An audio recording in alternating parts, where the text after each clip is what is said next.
అమ్మయ్య కరోనా మహమ్మారి మన వదిలిపెట్టిపోయింది అని అందరూ ఊపిరి పీల్చుకుంటున్న తరుణంలో ప్రపంచవ్యాప్తంగా మళ్ళా కరోనా కొత్త వేరియంట్ విజృంభిస్తుంది. కరోనా అనేది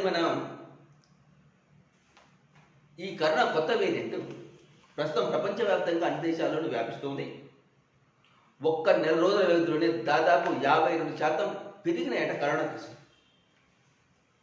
ఈ ప్రపంచ ఆరోగ్య సంస్థ లెక్కల ప్రకారం దాదాపుగా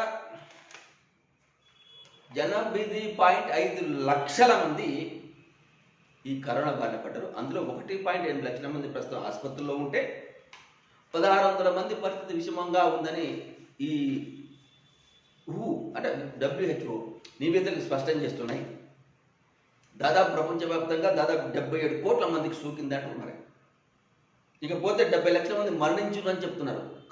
ఈ కరోనా వేరియంట్ వల్ల ఎలాంటి ప్రమాదాలు లేదు, ప్రాణహాని లేదు, జాగ్రత్తలు తీసుకుని సరిపోతుందని చెప్తూనే ఇలాంటి నివేదికలు ప్రజల్లో ఆందోళన కలిగిస్తున్నాయి.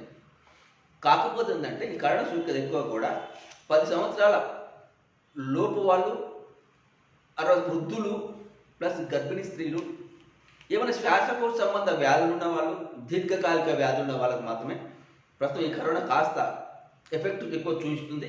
మిగతా వాళ్ళు ఇది భౌతిక దూరాన్ని పాటించడం, మాస్కులు ధరించడం, శానిటైజ్ చేసుకోవడం, చేతులు లాంటి జాగ్రత్తలు తీసుకుంటే మాత్రం ఎలాంటి ప్రమాదం లేదు అనేది ఇది మన భారతీయ వైద్యుల సంఘం ఉంది, వాళ్ళు చెప్తున్న మాట. కేంద్రం కూడా అదే చూస్తుంది, జాగ్రత్తలు తీసుకోండి, పెద్ద ప్రమాదమే లేదని. కానీ నివేదికలు మాత్రం కాస్త ఆందోళనకరంగా ఉంది.